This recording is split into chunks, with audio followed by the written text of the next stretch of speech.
আজকে আমরা আরেকবার বেরিয়ে পড়েছি বন্ধুরা। আজকে বাসে করে, আমাদের এক্সপ্রেস লাইনের বাসে আমরা চলে যাচ্ছি শিলিগুড়ির উদ্দেশ্যে।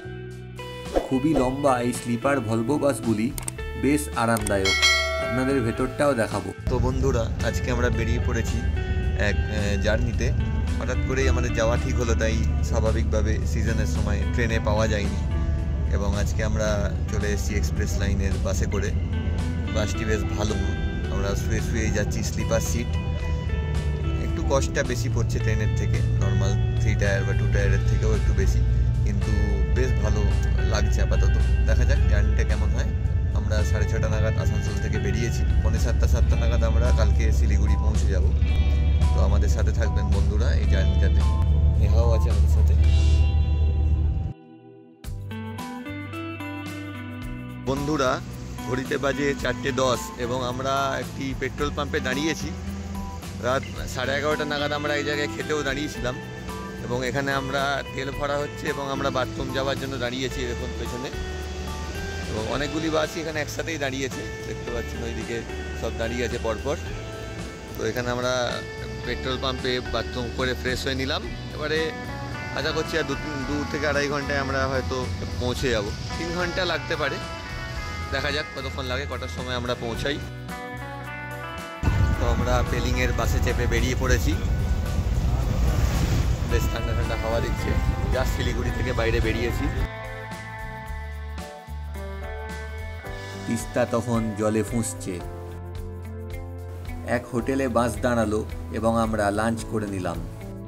তো আমরা এখন পৌঁছে গেছি জোরথাং।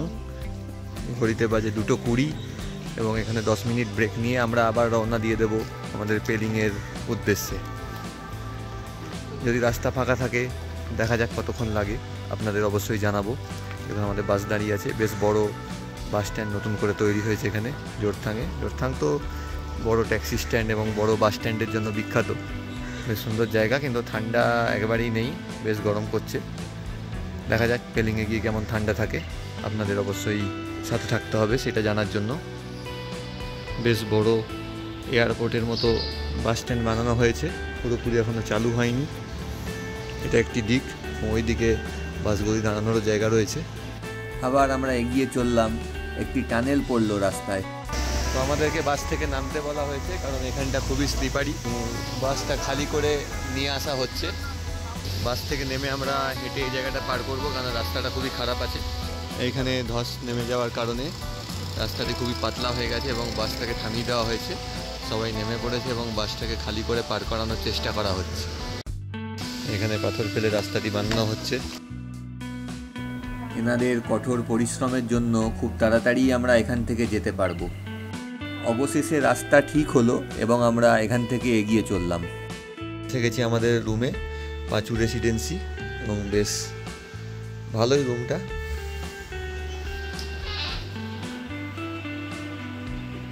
এর সামনেই রয়েছে ছাদ। এখন তো প্রচণ্ড বৃষ্টি হচ্ছে, আপনারা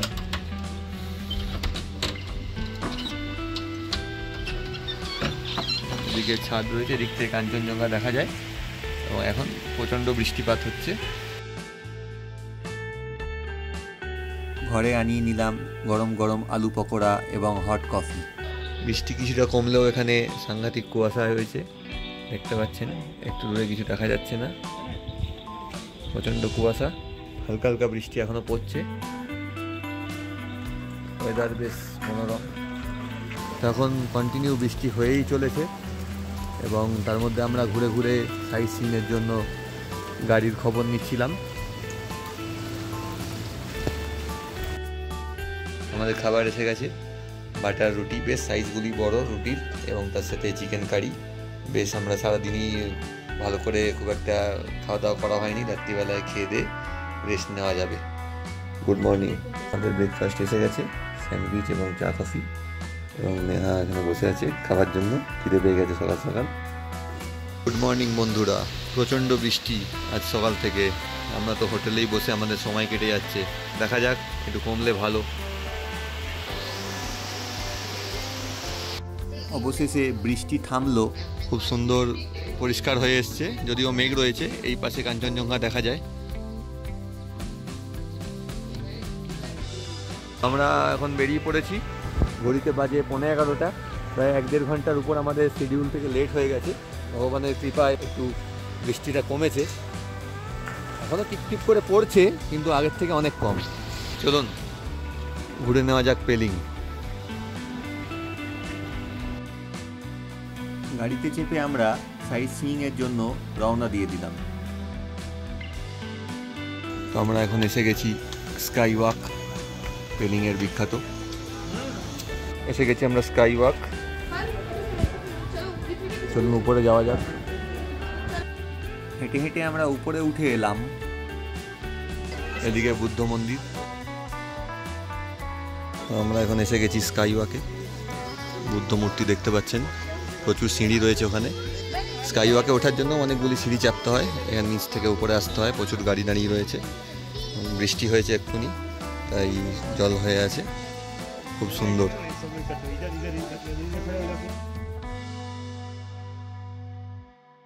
আমরা এখন বুদ্ধ মন্দিরের সিঁড়িতে, প্রচুর সিঁড়ি, প্রায় 150 মতো সিঁড়ি হবে।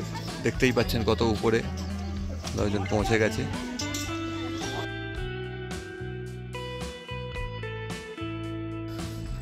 স্লোপ উঠে গেছে, স্লোপটা দিয়ে আমরা উঠে যাচ্ছি। খুব সুন্দর বুদ্ধ মন্দিরটি, ভেতরে ছবি তোলা অ্যালাউ নেই এবং এখান থেকে একটি ভালো ভিউও পাওয়া যায় ক্লিয়ার দিনে। হয়তো কাঞ্চনজঙ্ঘাও ভালো দেখা যায়, কিন্তু আজকে তো খুবই মেঘ, তাই কিছুই দেখা যাচ্ছে না। অনেকটা নিচ থেকে আমরা উপরে এসেছি, দেখুন ওইখানে গাড়ি দাঁড়িয়ে আছে।